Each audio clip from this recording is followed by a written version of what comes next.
Hi guys எல்லாரும் எப்படி இருக்கீங்க? இன்னைக்கு நம்ம இசகை லைஃப் அனிமே சீசன் 1 எபிசோட் 7 தான் பார்க்க போறோம். அதனால இதுக்கு முன்னாடி இருக்கக்கூடிய எபிசோட் யாராச்சும் பார்க்கலாம் கீழ டிஸ்கிரிப்ஷன்ல லிங்க் இருக்குது, அதை யூஸ் பண்ணி ஒன்ஸ் போய் பார்த்து வந்துருங்க. அப்பதான் இந்த எபிசோட்ல இருக்கக்கூடிய ஸ்டோரியை உங்களால தெளிவா புரிஞ்சுக்க முடியும். சோ பார்க்காதவங்க போய் பார்த்து வந்துருங்க. அப்புறம் அப்படியே ஆல்ரெடி பார்த்தவங்க நம்ம சேனலுக்கு சப்ஸ்கிரைப் பண்ணலனா ஒரு பிரச்சனை கிடையாதுங்க. எப்பயும் போல இந்த வீடியோ ஃபுல்லா பார்த்து முடிச்சுட்டு நம்ம சேனல்ல இருக்கக்கூடிய மத்த வீடியோ எல்லாத்தையும் செக் பண்ணி பாருங்க. அந்த டைம்ல உங்களுக்கு பிடிச்சிருந்தா சப்ஸ்கிரைப் பண்ணிக்கோங்க, இல்ல நம்ம சேனலோட நேமையாச்சும் ஞாபகத்துல வச்சுக்கோங்க. எப்பலாம் உங்களுக்கு இந்த மாதிரி அனிமே எல்லாம் பார்க்கணும் தோணுதோ அப்பலாம் சர்ச் பண்ணி பார்த்து என்ஜாய் பண்ணுங்க. ஏன்னா நீங்க இப்ப பாத்துக்கிட்டு இருக்கிறது இன்ஃபினிட்டி அனிமேஷன் சேனல். வாங்க டைம் வேஸ்ட் பண்ணாம இந்த எபிசோடுக்குள்ள போயிரலாம். சோ இந்த எபிசோட் ஓபன் பண்ணதுமே அந்த லிஸ்ட் வச்சிருக்க கூடிய இன்னொருத்தவனை பார்த்தோம் இல்லையா, அவன் தன்னுடைய அப்ரைசிங் ஸ்கில்ல வச்சுக்கிட்டு நம்ம தேர்றவங்க இங்க தானே இருக்கணும், எங்க போனான்ற மாதிரி தேடிக்கிட்டு இருக்க. இவன் கூட இருக்கக்கூடிய ஒரு பொண்ணு இங்க பாருப்பா, சீக்கிரம் அவனை கண்டுபிடி, அவனை மட்டும் கொண்டுட்டு நம்ம வேலை எல்லாமே முடிஞ்சிருச்சு, அதுக்கப்புறம் சந்தோஷமா இருக்கலாம்னு பார்த்தா நீ என்னமோ அவனை தேடிக்கிட்டே இருக்கிற. அவன் கிடைச்சானா இல்லையான்ற மாதிரி கேட்கவும் கரெக்டா இவன் ஒரு பாம்பு கொத்துற மாதிரி வந்துகிட்டு இருக்குது. அதை பார்த்த உடனே இதை போட்டு தள்ளிட்டு, பாத்தியா அவனை கொன்றதுக்கு பல சின்ன சின்ன பாம்பெல்லாம் போட்டு தள்ளிக்கிட்டு இருக்கிறேன். அதனால இப்ப நீ என்ன பண்ணுவீ எது பண்ணுவீ எனக்கு தெரியாது, நான் 10 நிமிடத்துக்குள்ள அவனை கண்டுபிடிக்கிற, இல்லனா நான் உன்னை கொண்டுடுன்ற மாதிரி சொல்லவும் இவன் என்னடா அது இப்படி சொல்லிட்டு இருக்கான்ற மாதிரி பயந்து போயிட்டு தேடினா கரெக்டா நம்ம யூஜி எங்க இருக்கிறான்றது இவனுக்கு தெரிய வந்துருச்சு. அதனால நான் அவனை கண்டுபிடிச்சிட்டேன், வா அவனை போய் அட்டாக் பண்ணலான்ற மாதிரி சொல்லிக்கிட்டு இருக்க.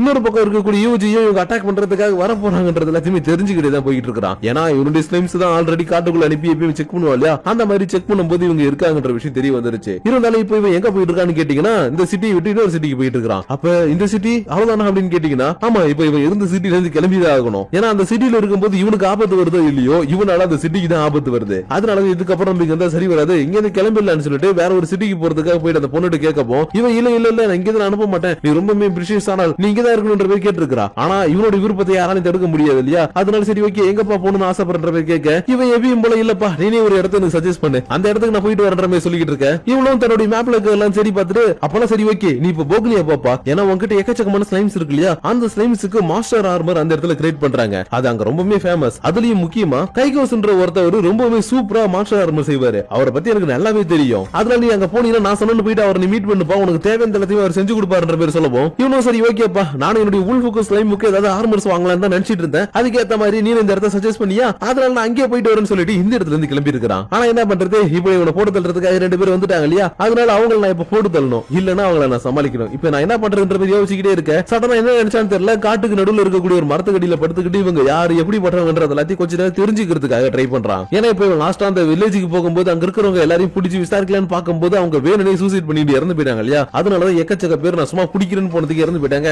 அந்த மாதிரி இவங்களும் இறந்து போயிடக்கூடாது, இவங்களை பத்தி முழு டீடைல்ஸ் நான் தெரிஞ்சுக்கணும்னு ரொம்பவே அமைதியா இந்த இடத்துல படுத்து கிடப்பான். அதுக்கேற்ற மாதிரி தான் இவங்களும் ஒளிஞ்சு இருந்துகிட்டு வேடிக்கை பார்த்துட்டு இருக்காங்க. ஆனா இந்த பைபிள மட்டும் ஏய் சொல்லு நீ ஒரு வார்த்தை மட்டும் சொல்லு, ஆனா போட்டு தெரியலன்ற மாதிரி கத்தியெல்லாம் எடுக்கிறான். ஆனா அதுக்குள்ள இந்த பொண்ணு இங்க அமைதியாரு, இவன் யாரு எப்படிப்பட்டவன் இவன் கிட்ட எந்த மாதிரியான மேஜிக் எல்லாம் இருக்குதுன்றதை நம்ம தெரிஞ்சுக்கிட்டு தான் அட்டாக் பண்ணணும். எடுத்தம் கவுத்தன போய் அட்டாக் பண்ண போனா நம்மளுக்கு தான் ஆபத்துன்ற மாதிரி சொல்லிக்கிட்டு இருக்க. இவனும் ஆமா நீ சொல்றது கரெக்ட் தான், ஏன்னா ஒரு டேமர்ன்றதுனால இவன் யாராச்சும் அட்டாக் பண்ண வந்தாங்கன்னா அது எல்லாமே இவனுக்கு முன்னாடி தெரிய வந்துரும், அதனால நம்ம கொஞ்சம் பார்த்து செயல்படணுன்ற மாதிரி சொல்லிக்கிட்டு இருக்க. இந்த பக்கம் யூஜி அட பாவீங்களா உங்களை பத்தி எனக்கு ஆல்ரெடி தெரிஞ்சு வச்சுரா, உங்களை பத்தி டீடைல் தெரிஞ்சுக்கிறதுக்காக நானும் கொஞ்ச நேரம் வெயிட் பண்றேன்னு இவங்களோட டீடைல் எல்லாத்தையும் இவனுடைய அப்ரைசிங் ஸ்கில் மூலமா பார்க்க ஆரம்பிக்கவும் இவங்க 2 பேருமே ஒரு அசசின், இவங்க பணத்துக்காக வேலை செய்யறவங்கன்றது தெரிய வந்துருச்சு. அது மட்டும் இல்லாம அவங்க பேசிக்கிட்டு இருக்கும்போது இன்னொரு வார்த்தையை வேற சொன்னாங்க, இவன் எந்த அளவுக்கு ஸ்ட்ராங்கா இருக்கிறானோ அதை பார்த்துட்டு தான் இவனை அட்டாக் பண்ணணும்னு சொன்னாங்க இல்லையா, அதனால சரி ஓகே இவங்களை எனக்கு கொல்லணும் இப்ப ஐடியா இல்ல, அதனால இவங்க முன்னாடி நான் வீக்கானவன்ற மாதிரி நடிச்சாலே போதும், இவங்க பத்தி கிளம்பி போயிடுவாங்க, நான் என் வேலையை பார்த்துட்டு போயிடுன்ற மாதிரி கொஞ்ச நேரம் கழிச்சு இந்த இடத்துல இருந்து கிளம்பி அந்த பொண்ணு சொன்ன அந்த சிட்டி இருக்கு இல்லையா, அந்த சிட்டிக்கு வந்து ரீச் ஆயிட்டான். ஆனா இவன் இந்த சிட்டிக்கு வந்தது இவங்களுக்கு சந்தேகமா இருக்குது, ஏன்னா இவங்க கிட்ட ஸ்லைம் இருக்குது உல்ஃப் இருக்குது, இதுக்கு இவன் ஆர்மர் வாங்குறதுக்கு தான் வந்துருப்பானன்ற மாதிரி யோசிச்சுட்டு இருக்க.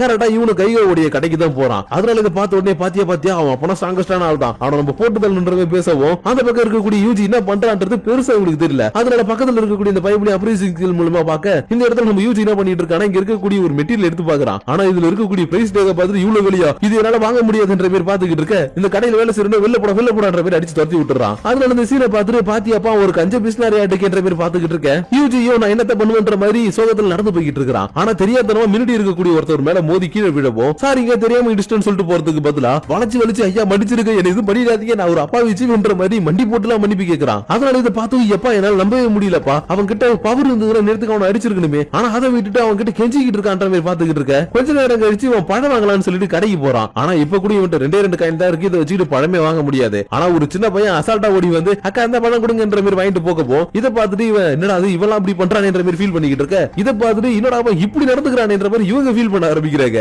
ஏன்னா இவங்களுக்கு கொடுத்த லிஸ்ட் படி இவன் ஒரு பெரிய ஆளு, இவங்கிட்ட எக்கச்சக்கமான பணம் இருக்கும், அது மட்டும் இல்ல ரொம்ப ஸ்ட்ராங்கஸ்டான பர்சன், இவன் எல்லாரும் ஏதோ என்ன செய்யலாம் அதை பண்ணலாம் இதை பண்ணலாம்ன்ற மாதிரி ஓவரா பில்டப் பண்ணி சொல்லி இருப்பானுங்க. ஆனா இங்க வந்து பார்த்தா நம்ம யூஜி ஒண்ணுத்துக்கே உதவாதவன்ற மாதிரி நடிச்சுக்கிட்டு இருக்கான் இல்லையா, அதனால தான் இப்படி இருக்கானேன்ற மாதிரி பாத்துக்கிட்டு இருக்க. கொஞ்ச நேரத்துல இவன் பண்றதை பார்த்துட்டு இவனுக்கு சேன் ஆயிடுச்சு. ஏன்னா இவங்கிட்ட காசு இல்லன்றதுனால இவனுடைய ஸ்லைம்ஸ் யூஸ் பண்ணி தெருவுல கிடக்கக்கூடிய காசு எல்லாத்தையும் பொறுக்கிட்டு இருப்பான். அதுல அது பார்த்ததும் அடச்சே இவன் கிட்ட இருக்கக்கூடிய ஸ்லைம்ஸ் வச்சு பெரிய பெரிய மாஷரே போட்டுதல்லாம். ஆனா இவன் போய் காசை கண்டுபிடிக்கிறதுக்காக இதை யூஸ் பண்ணிட்டு இருக்கான்ற மாதிரி பாத்துக்கிட்டு இருக்க. இவன் அடுத்தது எங்கடா போயிருக்கான்னு பார்த்தா பார்ல போயிட்டு குடிச்சு நல்லா படுத்து தூங்கிட்டு இருக்கிறான். இதை பார்த்ததும் எப்பா எனக்கு என்னமோ இவன் ஒண்ணு நம்ம தேடி வந்த ஆள் மாதிரி தெரியலப்பா, பார்த்தா புள்ள பூச்சி மாதிரி இருக்கிறான், இவன் நல்லா கொல்லுமான்ற மாதிரி பேசவும் இந்த பொண்ணு திரும்ப என்ன நினைச்சான்னு தெரியல. இல்ல இவனை நம்ம இன்னும் கொஞ்சம் நேரம் ஃபாலோ பண்ணி பார்க்கலாம். ஏன்னா இவனுடைய பவர் யூஸ் பண்ணி இது வரையும் நம்ம பார்க்கல இல்லையா, அதனால இவன் எப்படி பவர் யூஸ் பண்றான், என்ன பண்றான், ஏது பண்றான்றத பார்த்ததுக்கு அப்புறம் மட்டும் தான் நம்ம முடிவு எடுக்கணும்ன்ற மாதிரி சொல்லப்போம். இது எல்லாத்தையும் ஸ்லைம் மூலியமா இவனு கேட்டுட்டு ஓஹோ நீங்க அப்படி வரீங்களா, நான் இப்படி போறேன்னு இவன் டைரக்டா எங்க இருக்கக்கூடிய அட்வென்ச்சர் கில்டுக்கு போயிட்டு ரொம்பவே முக்கியமான ஒரு குவெஸ்ட் எடுக்கிறான். அதாவது மலையில இருக்கக்கூடிய சாதாரண காட்டு எருமை இருக்கும் இல்லையா, அதை கட்டுப்படுத்தக்கூடிய ஒரு குவெஸ்ட். அதனால இப்படியா இவன் பண்றது எல்லாத்தையும் பார்த்துட்டு உல்ஃப் இங்க பார்ப்பா ஏன் இந்த மேல பண்ணிக்கிட்டு இருக்க, இதெல்லாம் சாதாரண குவெஸ்ட், இதெல்லாம் நம்ம பண்ணணும்ன்ற மாதிரி கேட்கவும் இவன் டக்குனு ஓஹோ இப்படி சொல்றியா, சரி ஓகே. ஒரு டேமர் என்ன பண்ணுவாருன்னு உனக்கு தெரியுமா? ஓ டேமரா, டேமர் எப்பயுமே தன்னுடைய மாஸ்டர் வச்சு தான் சண்டை போடுவாப்ல. அப்பனா சரி நீ இது கூட இன்னைக்கு சண்டை போடுன்னு உல்ஃப் இது கூட சண்டை போட விட்டுட்டான். ஏன்னா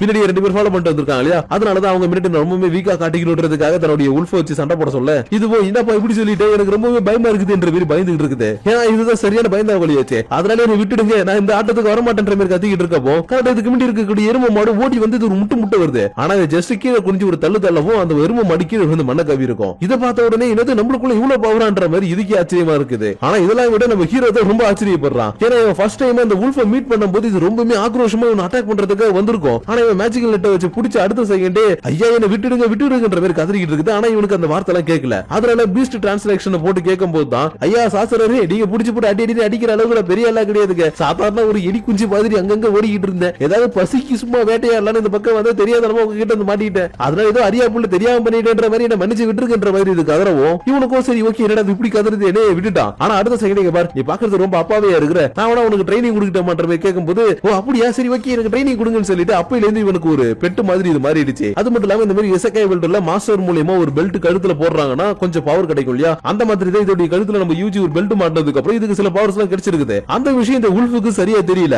அதனாலதான் நான் ரொம்பவே பலசாலியா அடிக்க இந்த எருமை மாடலாம் ஈஸி அடிக்க முடியுதுன்னு ஃபர்ஸ்ட் எடுத்து வளைச்சு அடிச்சு இந்த எருமை மாடலாம் புடிச்சு போட்டு அடிச்சிருச்சு. ஆனா இந்த அசசன்ஸ் இதெல்லாத்தையும் ஒளிஞ்சிருந்து பார்த்துட்டு ஹேய் பாத்தியா அவனோட மான்ஸ்டர்லாம் ரொம்ப ஸ்ட்ராங்கா இருக்குது, அப்பனா இவன் அதுக்கு ஏத்த மாதிரி தான் ஸ்ட்ராங்கா இருப்பான்ற மாதிரி பேசிக்கிட்டு இருக்க. இவன் அடுத்த செகண்ட் என்ன அது இப்படி நினைக்கிறாங்க, சரி ஓகே இன்னும் கொஞ்ச நேரம் வித்தியை காட்டலான்னு அடுத்த செகண்ட் இவனோட ஹீலிங் மேஜிக்கை வச்சு இந்த எருமை மாடை எழுப்பி விட்டுட்டான். அதனால இதை பார்த்தது என்ன இது எழுந்து வருது, சரி ஓகே இன்னொரு வாட்டி அட்டாக் பண்ணலான்னு மறுபடியும் போய் அட்டாக் பண்ணி இதுக்கு 3 நாக் அவுட் பண்ணிருச்சு. ஆனா இப்போ கூட பாத்தியா அதுக்கு இன்னும் பவர் இருக்குதுன்ற மாதிரி பேசிக்கிட்டு இருக்க. யூஜியும் கடுப்பாயிட்டு சரி ஓகே இன்னும் கொஞ்சம் பவர் கொடுப்போம்னு சொல்லிட்டு இன்னும் கொஞ்சம் பவர் கொடுத்து எழுப்பி விடுறான். ஆனா இதை பார்த்ததும் என்ன பார்த்து திரும்ப எழுதிருக்குது, சரி ஓகே எதுவா இருந்தா என்ன நான் ஒரு உல்ஃப் என்கிட்ட பவர் இருக்கு இதை நான் அடிப்பேன்னு சொல்லிட்டு திரும்ப போய் அடிச்சு நாக் அவுட் பண்ணுது. ஆனா மறுபடியும் அந்த பசங்க பார்த்து ஒரு மாதிரி பார்க்க இவன் மறுபடியும் பவர் யூஸ் பண்றான். ஆனா இந்த தடவை கொஞ்சம் ஸ்ட்ரென்த் மேஜிக்கும் கொஞ்சம் பவர் மேஜிக்கும் எக்ஸ்ட்ரா கொடுத்துட்டான். அதனால இந்த காலு மாடுகள் கொஞ்சம் ஸ்ட்ராங்கா மாறவும் இதை பார்த்துட்டு உல்ஃப் செமையா பயந்து போயிடுச்சு. ஏன்னா இவ்வளவு நேரம் சமாளிச்சதுல ரொம்ப டயர்ட் ஆயிடுச்சு இல்லையா, அதனால இதுக்கு மேல முடியலப்பா இதை விட்டுடுகிற மாதிரி பாத்துக்கிட்டு இருக்க. யூஜியும் சரி ஓகே ஓவரா பண்ணிட்டோமோ உல்ஃபுக்கு கொஞ்சம் பவர் கொடுக்கலாம்னு சொல்லிட்டு உல்ஃபுக்கு கொடுக்கலான்னு வரான். ஆனா அதுக்குள்ள இந்த உல்ஃப் யூஜி நீ எதுவும் பண்ணாத, இது என்னோட மான பிரச்சனை, ஏன்னா என்ன மாதிரி இருக்கக்கூடிய உல்ஃப் எல்லாமே என்ன விட இன்னும் ஸ்ட்ராங்கா இருக்கும், அதெல்லாத்தையும் நான் நேர்லயே பாத்துருக்கேன், அதனால என்னுடைய உல்ஃப் இனத்தை இதுங்க தோக்கடிக்கிறது நான் விட மாட்டேன், நான் இன்னைக்கு ஜெயிப்பேன், எந்த ஒரு பவர் இல்லாம ஜெயிப்பேன்னு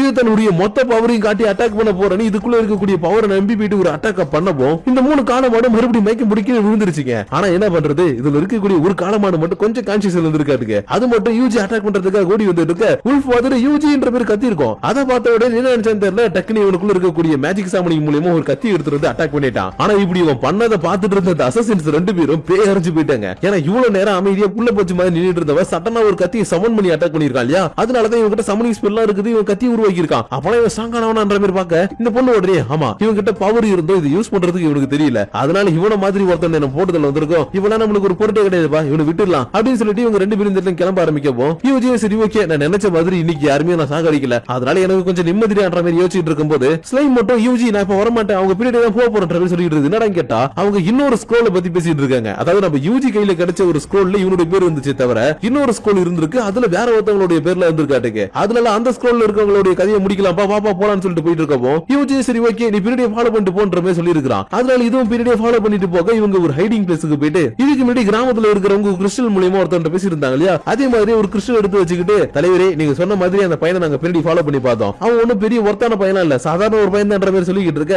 அந்த பக்கம் இருக்கிறவங்க செம்ம கண்டாயிட்டு உங்களுக்கு என்னடா தெரியும் இதுக்கு முன்னாடி ஒரு கிராமம் இருந்துச்சு இல்லையா, அந்த கிராமம் மொத்தமா அழிஞ்சு போயிடுச்சு, ஆனா அந்த கிராமம் அழியும் போது கிட்டத்தட்ட 100 கிலோமீட்டருக்குள்ள இருக்கிறது எல்லாமே அழிஞ்சு போகணும், ஆனா அது அழியாம அதுக்கு பதிலா கிராமம் மட்டும் தான் அழிஞ்சு போயிருக்குது, அது மட்டும் இல்லாம சிட்டிக்கு பக்கத்துல இருந்து நம்மளுடைய இடத்த எல்லாத்தையும் அட்டாக் பண்ணி இருக்காங்க. சரி ஓகே இந்த இடத்துல இப்படி நடந்துச்சு நடந்துச்சுன்னு பார்த்தா இதுக்கு முன்னாடி இருந்த ஒரு சிட்டிலயே அந்த மாதிரி தான் நடந்துச்சு. ஆனா அந்த 2 இடத்துலயும் இந்த யூஜின்ற பையன் இருந்தான். அதனாலதான் அவன் மேல சந்தேகம் இருக்கு. அவனை போட்டு தள்ளுங்கன்னு சொல்லி அனுப்புன. நீங்க என்னடா அவனை போய் வேவு பார்த்துட்டு சொல்லிட்டு இருக்கீங்க? இங்க பாருங்க, நீங்க இப்ப என்ன பண்ணுவீங்க எது பண்ணுவீங்களோ எனக்கு தெரியாது. அவனை ஃபர்ஸ்ட் நீங்க போட்டு தள்ளுறீங்க. அப்படி இல்லையா உங்களுக்கு கொடுத்திருக்கக்கூடிய 2வது ஸ்கூல் இருக்கு இல்லையா, அந்த ஸ்கூல்ல இருக்கக்கூடிய ஃபாதரை போட்டு தள்ளுறீங்கன்ற மாதிரி சொல்லவும் யூஜிக்கு கொஞ்சம் ஷாக் ஆயிடுச்சு. ஏன்னா இவங்க போட்டு தள்ளுன்னு சொல்லிட்டு இருக்கக்கூடிய இந்த ஃபாதர் யாருன்றது இவனுக்கு நல்லாவே தெரியும். அதனால தான் இந்த விஷயத்தை கேட்டுட்டு கொஞ்சம் ஷாக் ஆனவன் சரி ஓகே இதுக்கப்புறம் இது வளரவே கூடாது, இந்த ப்ளூ மூன் சால்வேஷன்ல இருக்கவங்களை எப்படி நம்ம கட்டுப்படுத்தணும்னு அடுத்த செகண்டே ஸ்லைம் இவங்க கண்ணுக்கு பின்னாடி வர வைக்க இவங்களும் பார்த்துட்டு என்னடா அதுக்கு ஒரு ஸ்லைமான்னு சொல்லிட்டு அட்டாக் பண்ணலான்னு வராங்க. ஆனா அதுக்குள்ள யூஜி ஃப்ரீசிங் மேஜிக் யூஸ் பண்ணி இந்த இடத்த மொத்தமா ஃப்ரீஸ் ஆகுறது மட்டும் இல்லாம இவங்களுமே ஃப்ரீஸ் ஆகி ஸ்லைம் மூலமா தூக்கிட்டு வர சொல்லிட்டான். ஏன்னா இவங்க மூலமா அந்த ப்ளூ மூன் சால்வேஷனை பத்தி ஏதாவது தெரிஞ்சுக்கிட்டாலும் தெரிஞ்சுக்க முடியும். அதனாலதான் அவங்களை பத்திரமா கூட்டிட்டு வான்ற மாதிரி சொல்லிட்டு மறுநாள் காலையில ஆனதும் அந்த பொண்ணு சொன்ன மாதிரி இந்த சிட்டியில இருக்கக்கூடிய கெய்கோன்றவருடைய கடைக்கு திரும்ப வரான். ஆனா நேத்திக்கு இவனை துரத்தனவ பார்த்துட்டு தம்பி நேத்திக்கு தான் இங்க வந்து வாங்க முடியும்னு சொல்லிட்டு போனல, அப்புறம் எதுக்கு இங்க வந்திருக்க ஒழுங்குமுறையோட அவரோட மான்ஸ்டர் எல்லாத்தையும் கூட்டிட்டு வெளியே போன்ற மாதிரி கத்திக்கிட்டு இருக்கும்போது கரெக்டா அந்த இடத்துல அந்த கெய்கோ உட்கார்ந்து பண்ணிட்டு இருக்காரு. அவர் இவன் கத்துறத பார்த்த உடனே டேய் தம்பி உன்னை நாங்க வேலைக்கு தான் வச்சிருக்கிறேன், அதை விட்டுட்டு இங்க வரவங்களை துரத்துறதுக்காக இல்ல, அதனால பேசாம ஓரமா போய் உட்காரு இவங்களை நான் பாத்துக்கிறேன்னு சொல்லிட்டு யூஜி கிட்ட இருக்கக்கூடிய ஸ்லைம்ஸை பார்க்கவும் இதுங்க எந்த அளவுக்கு ஸ்ட்ராங்கான ஒரு ஸ்லைம்ஸ் எந்த அளவுக்கு பவர் இருக்குதுன்றது எல்லாமே இவருக்கு தெரிய வந்துருச்சு. அதனால இங்க பாருங்க நீங்க ரொம்ப வேல்யூபிளான கஸ்டமர், உங்களுக்கான மெட்டீரியல் அதுவும் நான் செஞ்சு தரேன். ஆனா என்ன என்கிட்ட இருக்கக்கூடிய பொருளை வச்சு மெட்டீரியல் செஞ்சேன்னா அது உங்களுடைய ஸ்லைம்ஸுக்கு பக்காவா பொருந்தாது. அதனால நீங்க அந்த எரிமலைக்கு போயிட்டு எனக்கு தேவையான ஒரு பொருள் எடுத்து வந்து கொடுத்தீங்கன்னா அது மூலமா உங்களுக்கு தேவையான மெட்டீரியல் செஞ்சு தரன்ற மாதிரி சொல்லிக்கிட்டு இருக்க இவனும் ஓ அந்த எரிமலை என்ற பேர் திரும்பி பார்க்கவும் இதுக்குள்ள ஒரு ஃபயர் டிராகன் படுத்துக்கிட்டு வரட்டும் இன்னைக்கு அடிக்கிற அடியில நான் யாருன்றது அவங்க தெரிஞ்சுக்க போறாங்கன்ற மாதிரி பாத்துக்கிட்டு இருக்க. அப்படியே இந்த இடத்துல இந்த எபிசோட முடிச்சிட்டாங்க. சோ கைஸ் நீ நம்ம பார்த்த இந்த எபிசோடு உங்களுக்கு புரிஞ்சிருக்கும்னு நினைக்கிறேன். அப்படி இல்ல புரியல ஏதாச்சும் டவுட்டா இருக்குதுன்னா என்கிட்ட கமெண்ட்ல கேளுங்க. அப்படி இல்லனா இன்ஸ்டாகிராம்ல வந்து மெசேஜ் பண்ணுங்க, நான் முடிஞ்ச அளவுக்கு ரிப்ளை பண்றேன். அப்படிலாம் இல்ல ப்ரோ எனக்கு ஒரு அளவுக்கு புரிஞ்சிருக்குதுன்னா லைக்கையும் ஷேரையும் போட்டு விட்டுட்டு உங்களுடைய பர்சனல் தாட்ஸ் மறக்காம கீழ இருக்கக்கூடிய கமெண்ட் செக்ஷன்ல கமெண்ட் பண்ணுங்க. அப்படி நீங்க பண்ணக்கூடிய அந்த கமெண்ட்ஸோட சேர்த்து உங்களை நான் நெக்ஸ்ட் எபிசோட மீட் பண்ற வரைக்கும் உங்களிடமிருந்து விடைபெறுவது உங்கள் நான்.